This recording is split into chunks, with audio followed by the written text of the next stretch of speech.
Are you a parent navigating the complexities of co-parenting, family court, or even domestic violence? If you are looking for ways to help protect your children and build a strong and supportive community around you, then look no further. Gray Minds Think Alike is your go-to resource for everything related to the complexities of family life. Join us as we dive into thoughtful conversations with experts and explore practical tips and strategies for tackling the challenges of parenthood in the throes of adversity so that no parent feels alone and every child's safety is protected.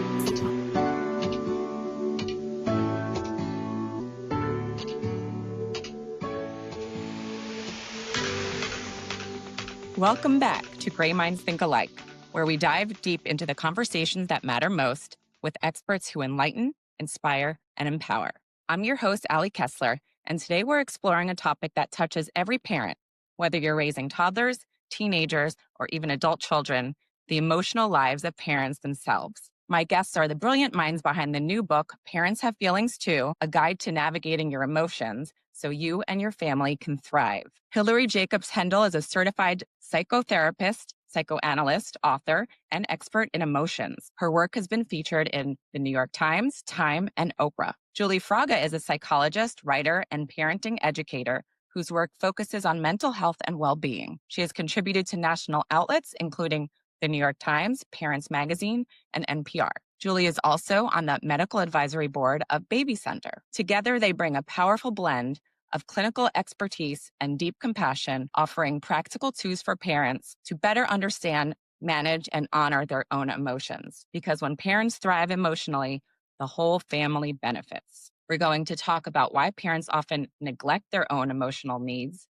how to break free from generational patterns, and practical steps to bring calmness, connection, and joy into the family. All right, so let's get into it. Welcome, ladies. Thank you so much for joining us today. Thank you for having us. Thank you. Absolutely. Thank you for having us. Just to start, if you can each share just a little bit about your backgrounds and how you came together to write Parents Have Feelings Too. Awesome.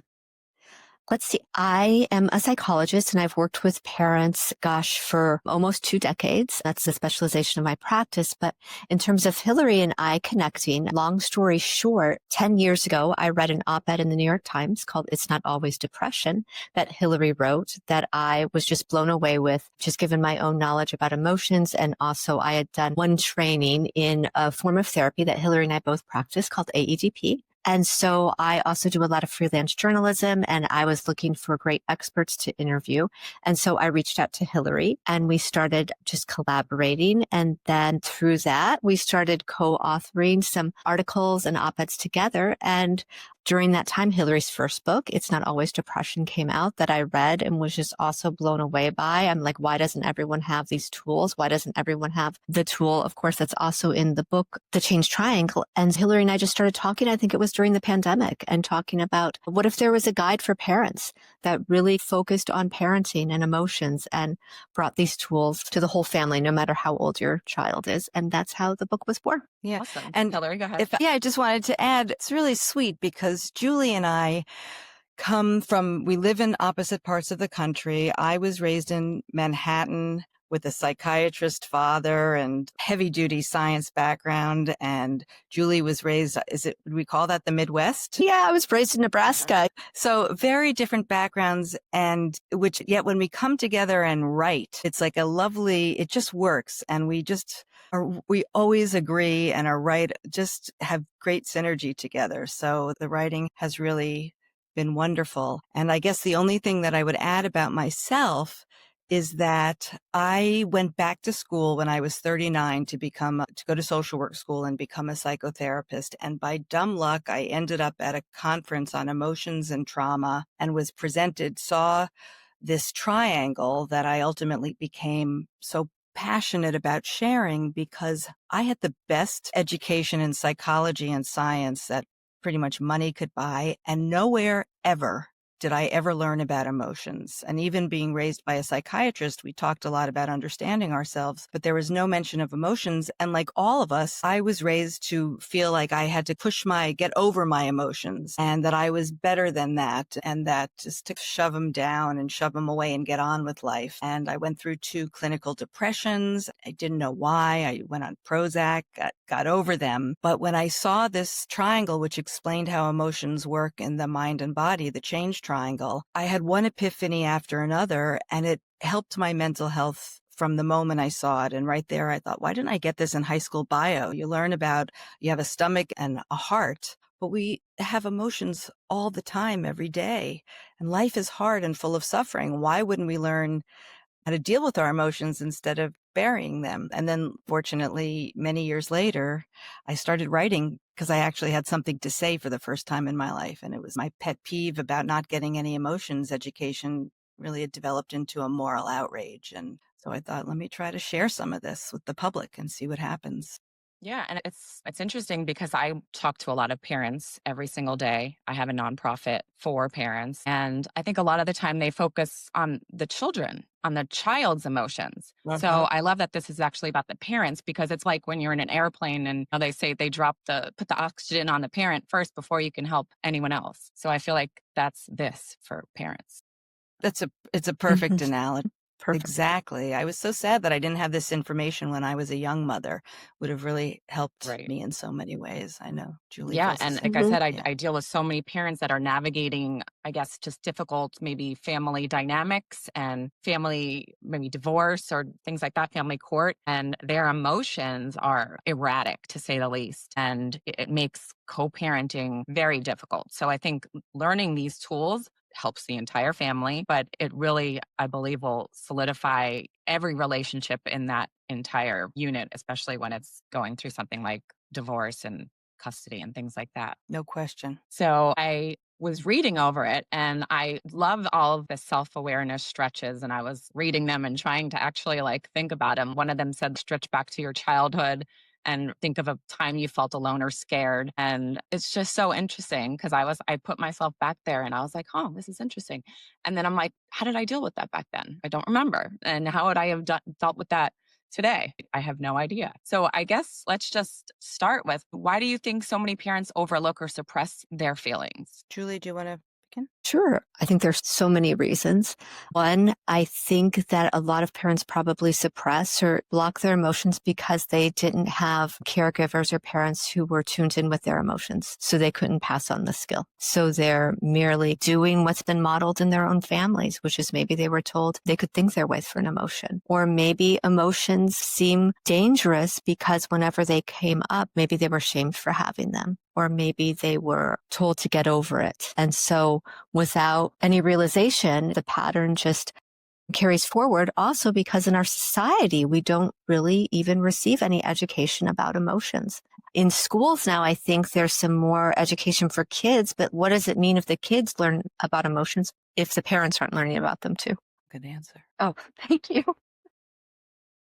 So many parents overlook or suppress their own feelings when focusing on their children. And I can only imagine it's because you have children there and you have to worry about them all the time. And you have to worry about your husband or other people or your family. You probably last. I think that's right. And I think it's more that it's also coupled with, certainly when I was a young mother, no one really talks about emotions. I always say that we live in an emotion phobic society. So we may worry about our children, but the concept of reflecting on that each individual, parents have their own emotions, children have their emotions, and then there's the relationship, how these emotions ricochet back and forth and affect behaviors, so that I never want to blame parents. I want to say that they didn't get an emotions education as well. So there's really so much we don't know that is available. It's really a crime. So like, even to give an example, that it used to be that a lot of people accused me of having like a nasty tone. And I would say,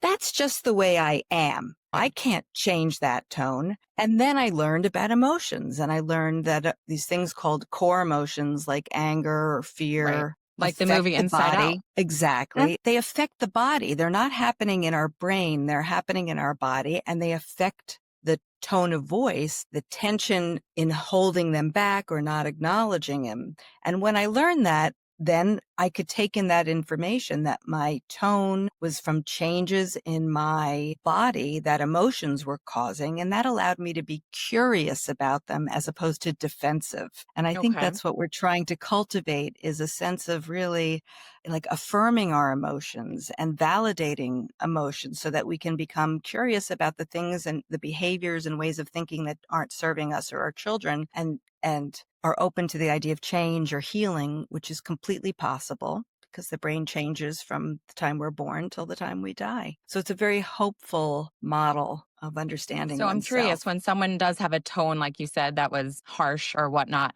what's the emotion behind it? Is it sadness?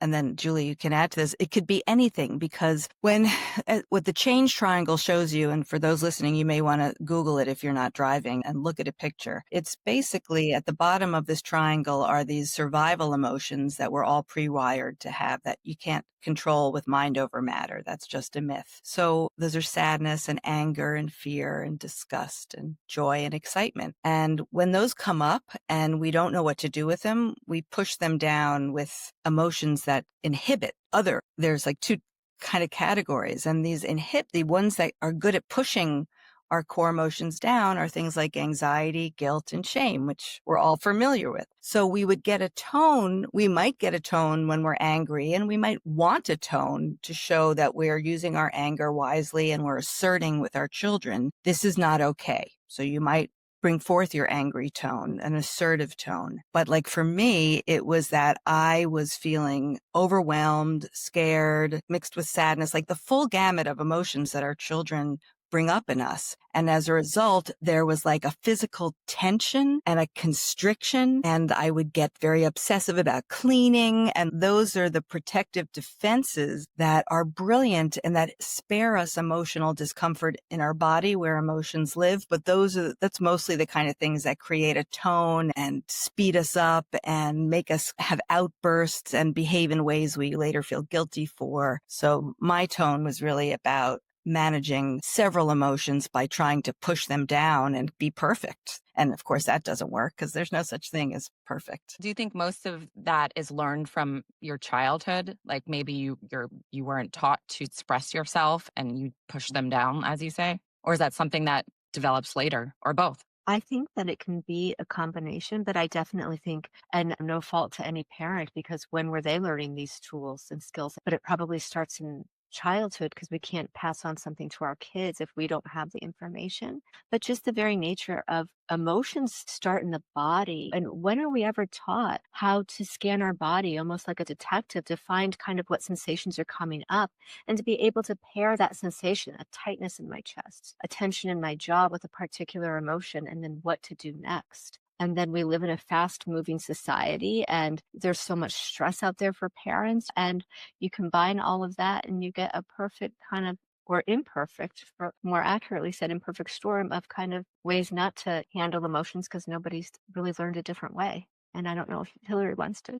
Yeah, like we can all reflect on what emotions our parents were comfortable with and what emotions they're not by the way they responded. So again, for example, I was very lucky. I had a really wonderful mother, loving and patient, but she didn't like sadness. She didn't like to be sad.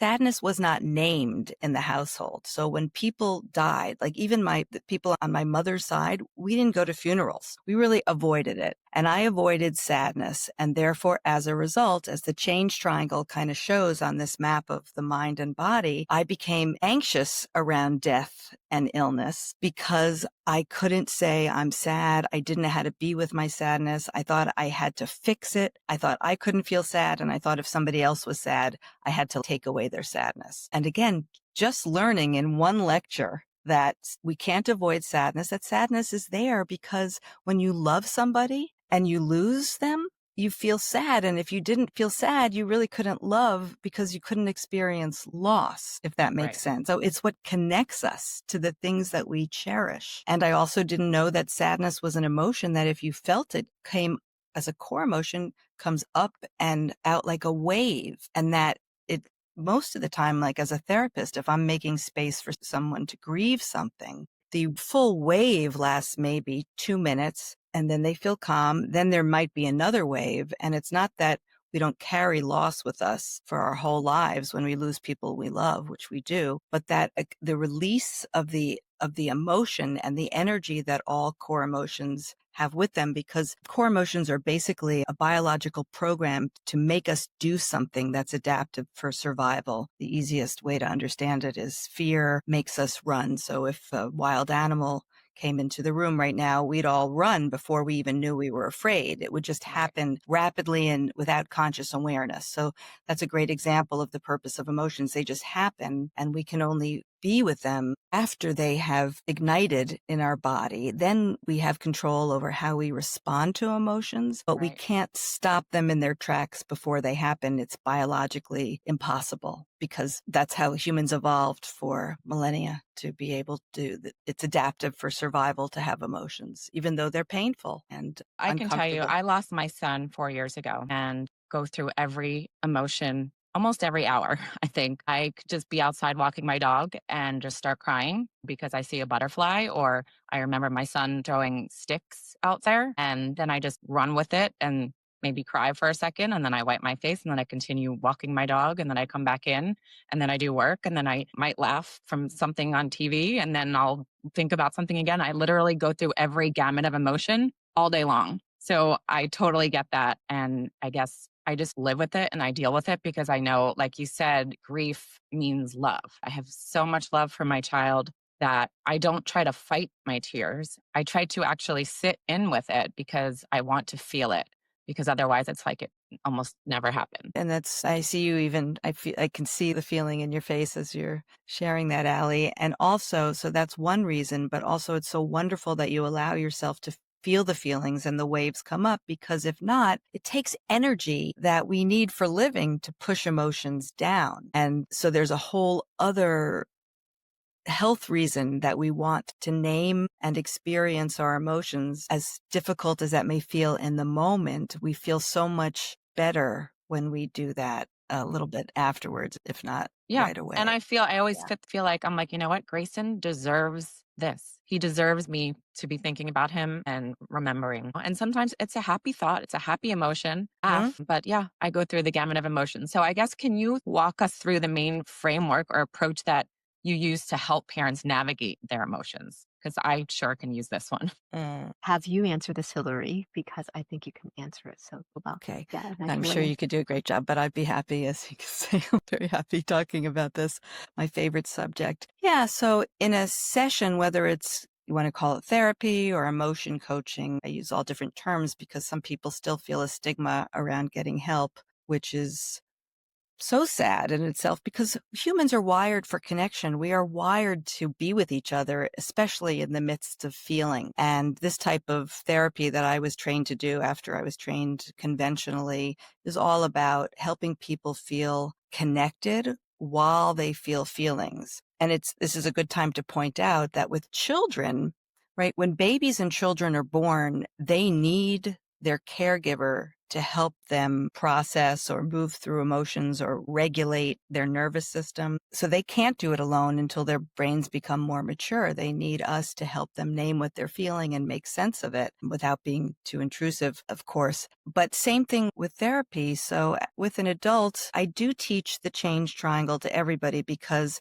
it's a basic education in emotions that hopefully one day people will all be getting. Like, the world would be a different place if everybody understood that we all have core emotions, that the framework really is, if you look at the three corners of the triangle, they're core emotions on the bottom, because the best way to really explain this would be that if you superimpose an upside down triangle on your body, the point of the triangle would be somewhere between your belly button and your heart, because these core survival emotions are body-based, sensation-building emotions, right? Because the goal of a core emotion is to make our body move, like fighting when we're angry, running from danger, jumping for joy, those type of things. They're all physical. And when you say emotions are physical, most people like shake their head. We all know it, although no one has ever told us that before. So I help people recognize what they're feeling and to be able to put a word on it. Now, a treatment might be largely in part helping people get underneath the myriad of ways that they block themselves from feeling feelings, because early on, what happens is infants and babies are born with the full gamut of their core emotions ready to go and to communicate that to their parent, largely in nonverbal ways. And the parent who has learned about emotions will be able to tolerate the child's emotions and respond to them. But let's say you were raised in a family where if you got mad as a little baby, your mom got mad back. Your brain would learn it's not safe to feel anger. And you would then possibly grow into an adult that believed it wasn't safe to feel anger. And then when your child showed you anger, you would say, don't be angry. That's not nice. And then that's how the intergenerational trauma gets passed on of learning anger isn't nice, as opposed to your anger is fine. We can validate your anger, but you can't hit your little sister, right? So it's separating out the experience of the emotion from the action, which is what we want to bring back our thinking brain to think through how to handle an emotion. But what I'm mostly helping people do is get more comfortable having the inner experience of their feeling and getting out from all the layers of armor that protect us from emotion and the anxiety, guilt, and shame that also pushes down emotions. Right.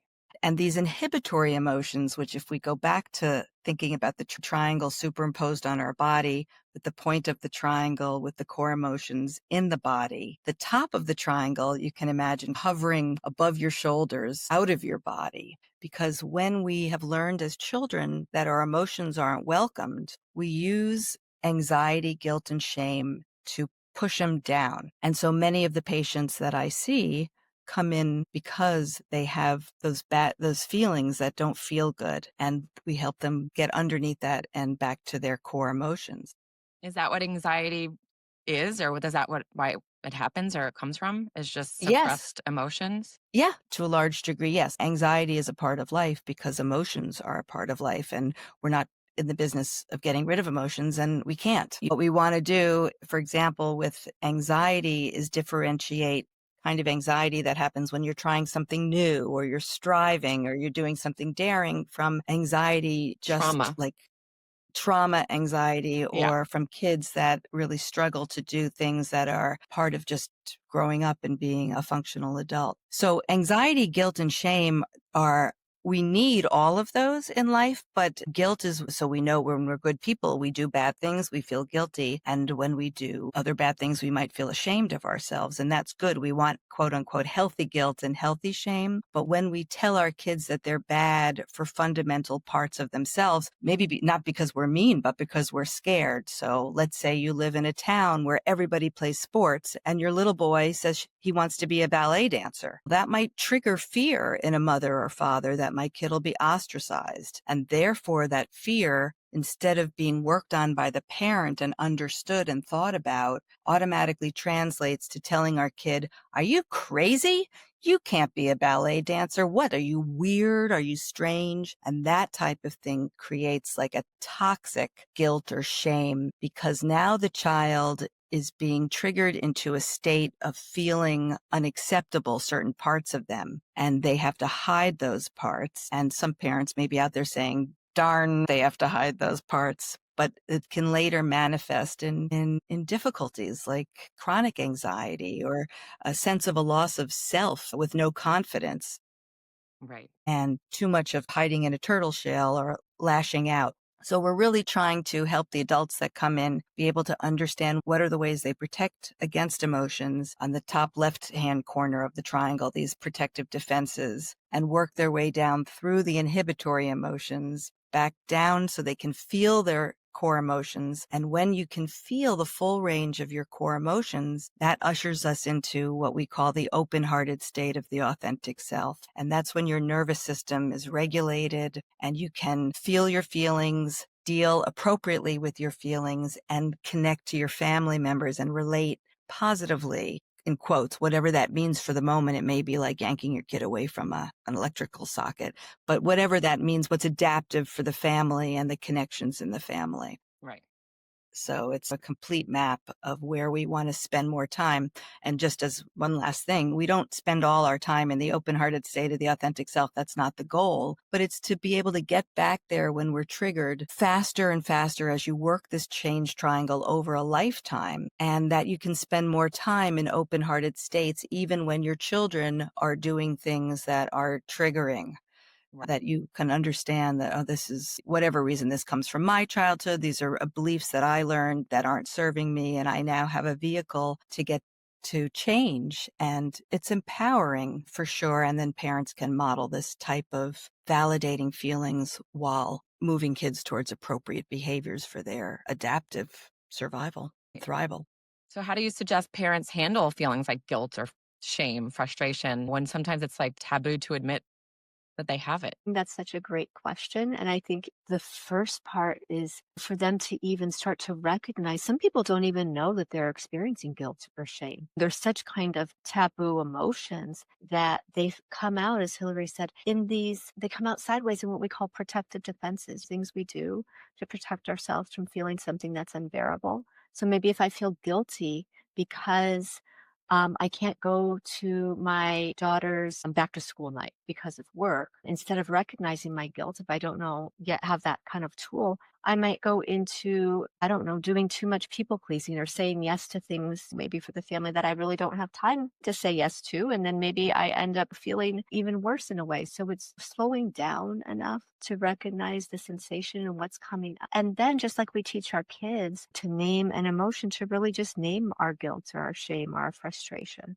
just to say, I feel guilty. It sounds so simple, and yet we know just from the research and science of emotions that emotion naming, affect labeling, it really sends a message really to the brain, and it gets that kind of limbic system or that amygdala to calm down a little bit. Right. And then, I feel like a parent would have to, like you said, recognize that emotion is happening, because some people don't even know what they're doing. Like they're just angry people, or they just have guilt and so deaded within them. They don't even say, oh, what is this emotion? What is this emotion? How do you get them to even know what they're feeling? That's exactly. So the first, someone has to want to build self-awareness, right? If somebody is, I don't like this stuff, I have no interest in emotions, they're not going to be the people that are going It's to like be rehab. interested in this. It's exactly like that. Yeah. But once, let's say, what I always say is there's no downside to to looking at the change triangle and understanding of how emotions work on an intellectual level. And then you dip your toe in the water. So this is interesting. What does it actually mean? Then maybe you read some of the stories in our book and it gives you like a little flavor and you get a little more curious and, okay, I'm going to maybe print out the change triangle and put it on my bulletin board and look at it every now and then and see if I can map out, am I in the defense corner? Am I feeling anxiety, guilt, or shame? Am I feeling one of these core emotions, or am I in the open-hearted state? So it's a practice. It's like learning anything. One of the ways that I started explaining it is knowing you're hungry. For example, that we don't have any mixed feelings about. Most people in our society, actually, some people do if you struggle with an eating disorder. But for example, that's a feeling inside the body. And most of us are happy to check in with our stomach and say, you know what, I want to eat. And then they know they're hungry and then they go get a snack. So it's the same idea that let's say you're going along with your day, like you said, and you see something like a butterfly that triggers a memory and you feel that shift inside your body. You feel a change in your emotional state. And then that would be the cue to be curious. So in the example we said, let's say your daughter says, can you drive me to the store? And you get that tightness, that shift, because you have something else you'd rather do, right? So the guilt comes up and then this kind of physical tightness. And that may be the moment where you realize your state has changed. And you might notice that at that point, you have a tendency to get angry, like a defensive angry. You're always asking me to do things. Why do you have to be so selfish? That's letting the emotion lead you to the behavior that's, if you're playing the long game in kids' emotional and mental health, it's understandable, but you could do a little better. And that would be noticing that shift in the tension, asking, okay, what just brought that up? My daughter just Right. asked me if I take her somewhere. I don't really want to. I'm feeling guilty. And then what can I do with this guilt? We teach in the book so many ways to manage each one of these emotions on the change triangle. But for example, I would acknowledge to myself that I really don't want to. And then I've learned to really I've learned to say no, because Boundaries. if I Right. don't, I get resentful. So would I rather feel guilty from taking care of myself Right. and practice and model that it's okay to take care of yourself? Or would I rather resent my family member? And it's really better for relationships that we contend with the guilt in ourselves and talk ourselves off the ledge. You know what? It's okay.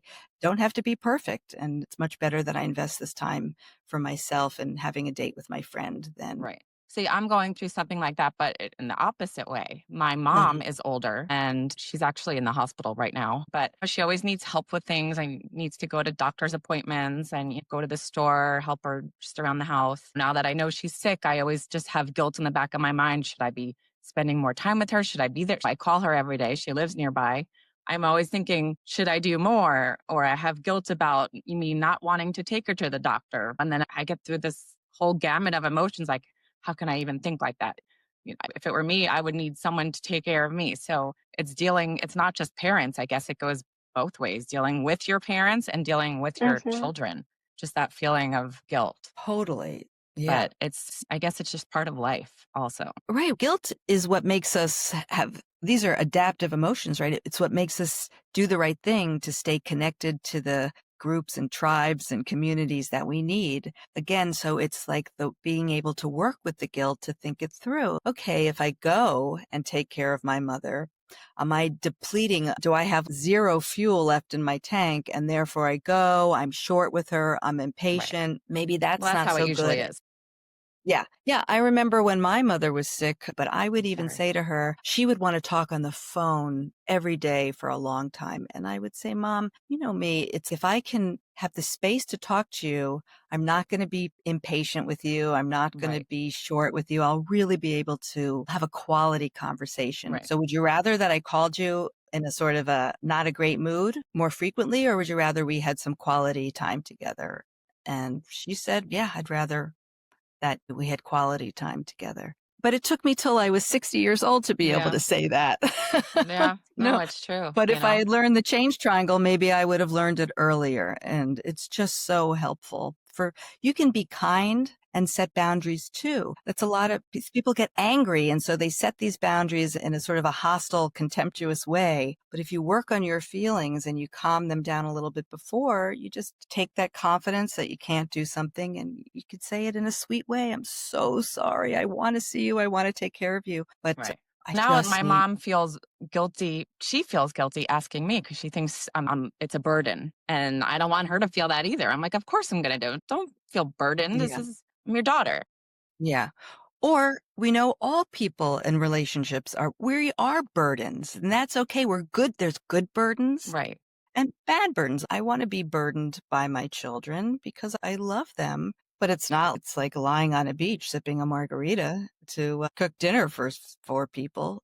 So I think it's like the connotations of these words and the way we tiptoe around what is just human, and emotions are nothing if not the most human thing in the world. And until we start thinking of them that way and accepting we're all the same when it comes to emotions, so there's no secret. You just have to talk about them more. And that's another thing I love about the change triangle is it provides a language for everybody to talk about emotions, a common language. That's the next thing I want to talk about because I was looking through the book and I noticed something which is so funny because I studied attachment styles, but for a different reason, for relationships. Before I met my current boyfriend 6 years ago, we started dating and I just felt like it was always a push and pull. And so I started reading all about attachment styles, how he's like avoidant and probably anxious. And then you have to meet in the middle and get secure and open hearted, all these things. And so I realized if I just stop chasing, and then they teach you all these things about attachment styles. So I'm just curious. Obviously, this isn't about relationship, a different type of relationship.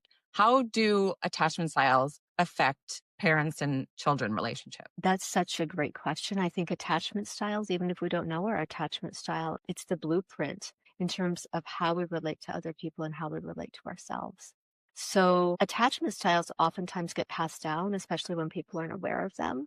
For example, somebody who has a more avoidant attachment style, let's say, might have been raised in a family where they were made to be independent really early. Maybe their emotional needs were not really tended to because maybe their parents didn't think that was important. And so it doesn't really then feel safe to really rely on somebody. Well, maybe somebody doesn't even know that's something that even happens in relationships, really a deep need for one another. And so they feel a little bit, maybe a little, maybe not even knowingly, but a little bit frightened by closeness. And so their Absolutely, yeah. style is to stay in their protective turtle shell and to just keep to themselves, because if they keep to themselves and they rely on themselves, that kind of keeps their own in their family of origin too, probably the family's equilibrium going on. So you fast forward, but if they're not really aware of that, they might do the same thing. Feel like I That's know in my absolutely, relationship, yeah, he doesn't talk about his feelings. It's like pulling teeth. yeah. So I know for men and women obviously process feelings differently. So I guess if they do, how do you deal with that? How do you deal with the different types of processing? Because I know if, let's say, me and my boyfriend both read the same exercise here, we would have very different responses. Find kind of with the men that I work with in my practice, and especially with dads, is I think in general, and I don't want to say always, but men aren't really socialized that it's okay to talk about emotions. Maybe they're given messages that emotions mean you're weak, or they mean that you don't have it together. And so sometimes I find in entering a conversation about emotions with men to bring in the kind of the science and the biology, that it's just they're inborn or something that we can't live without. We can learn to work with them and ways that help us really thrive in our relationships, thrive with other people.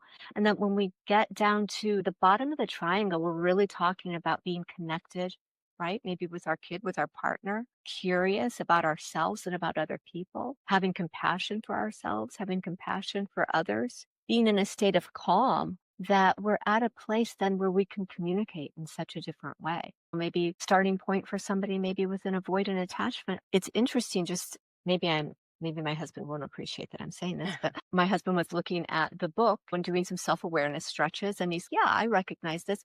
Like I have maybe more of an avoidant attachment style. I think he might have a little bit more of an anxious attachment style, but just even being able to say and name that is such a game changer. It opens up a conversation to really get curious about each other instead of saying, oh, you just really want some more closeness and I just like my independence. We can see where the conversation goes that way, and that people aren't connecting, they're moving further apart and communication is breaking down. And then it all goes back to the attachment style again.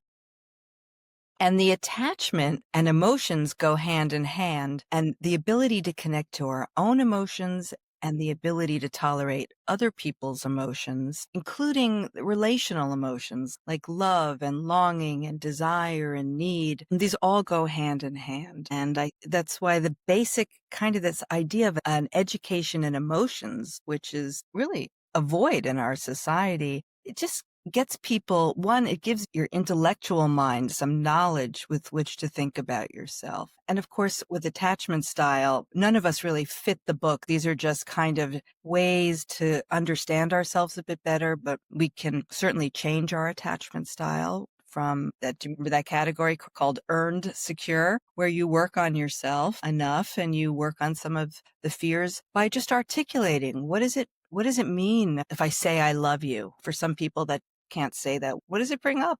You don't have to even share it, but to consider on yourself. Does it make me frightened? Does it make me angry for some reason? Probably because it's pulling on something from childhood. And again, with the desire for change, transformation, self-awareness, like building muscles at a gym, we can build awareness muscles and it changes everything.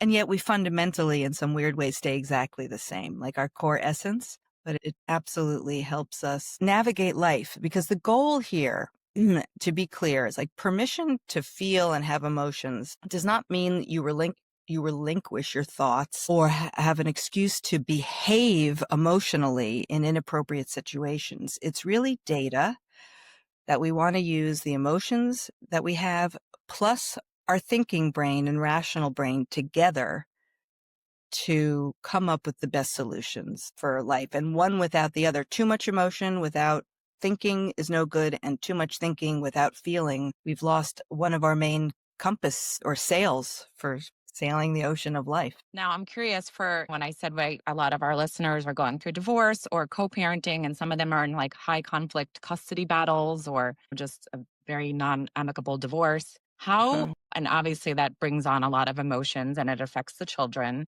What would you say to these parents to maybe help support each other because they're not, or regulate their feelings so it doesn't affect the children? It's just a difficult situation because there's so many emotions. Terrible situation, really hard. I think it's such a tough situation, and I think it's because like it can feel for people I've worked with going through that just so all consuming, and it can be really soul crushing. Especially things with custody, and you want your child, maybe you want more custody, maybe there's something going on with the partner that you're separating from where you don't deem them to be maybe safe to be around the kids. So you're also bumping up against the law. And how do you navigate all of those really big feelings? And there's oftentimes more than one at the same time. And maybe in your community, all of your friends are married and you don't even have a friend going through this. So you don't even know where to find support. And you feel like you've lost your community in a sense who could really understand you. And so I think finding a place of support is so important.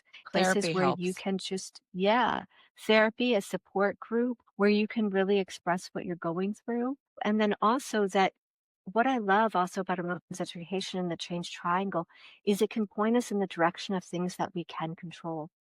And even if we can't control outcomes, which in custody battles and divorce are so painful and devastating, we can look within, learn how to look at what's coming up for us emotionally and ride the wave of that emotion.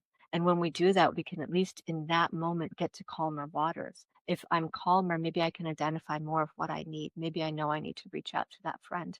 Maybe I know that, you know what, I can't take any more stress today. Yeah, normally my kids only watch an hour of TV, but I really can't deal tonight. So, yeah, they're going to watch a little bit more TV. And you know what? I'm going to just order a pizza for dinner. What can I take off of my plate?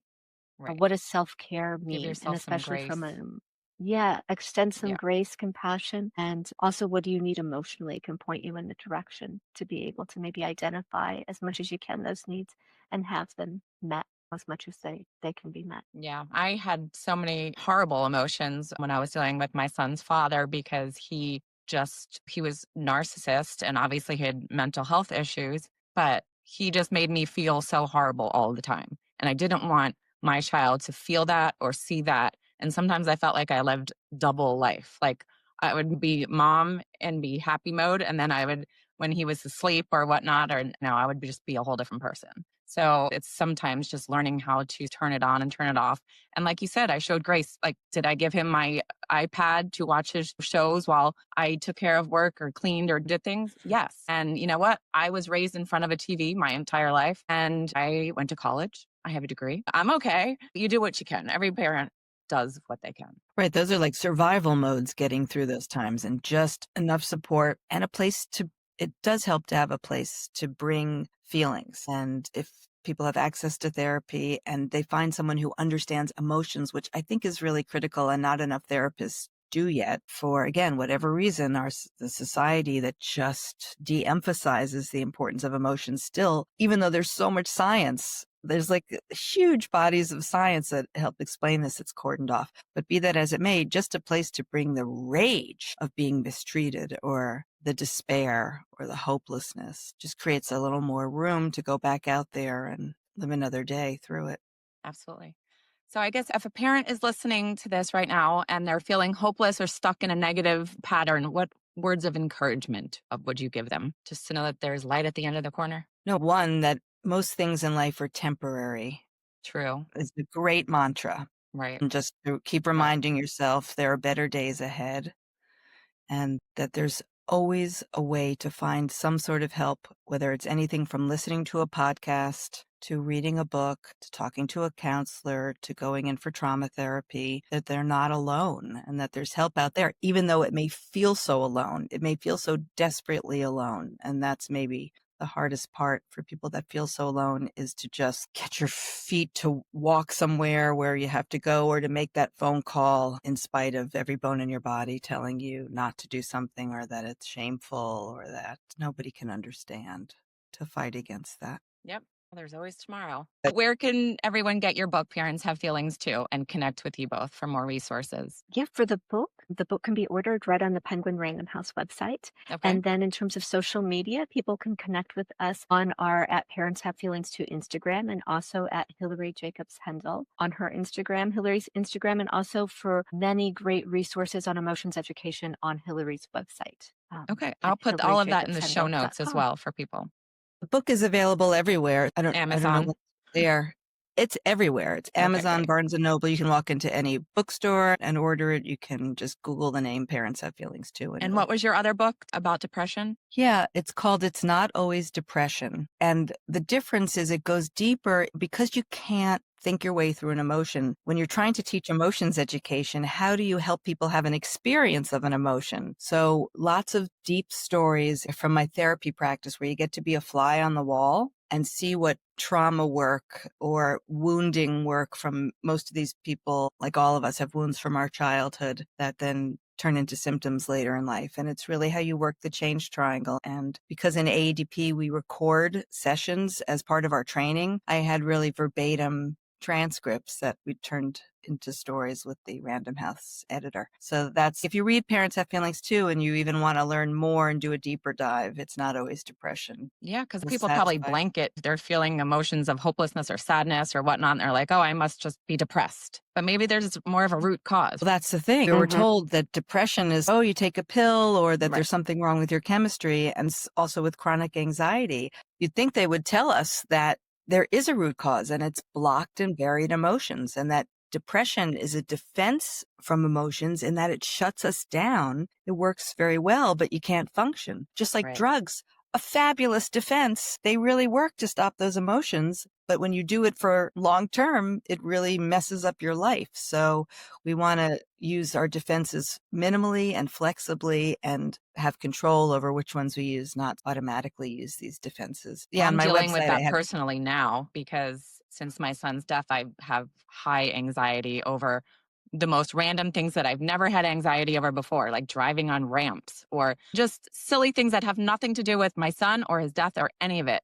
But I'm so jumpy on every little thing. It's unbearable up to a point. That makes so much sense. You've been through the worst, and it'll probably get better as you. I hope so, because I have to drive on ramps and I have to go and I have to do all the things that I need to do without feeling anxiety and without taking pills, because doctors are just like, you've been through so much. Here's this. What do you want? Here's a prescription for this. Exactly. And I don't want that, because I'm trying to feel healthy and I'm trying to feel whole again, because I'm always looking for ways to deal with my emotions. Yeah. There's someone down there I know, actually. There's more and more people.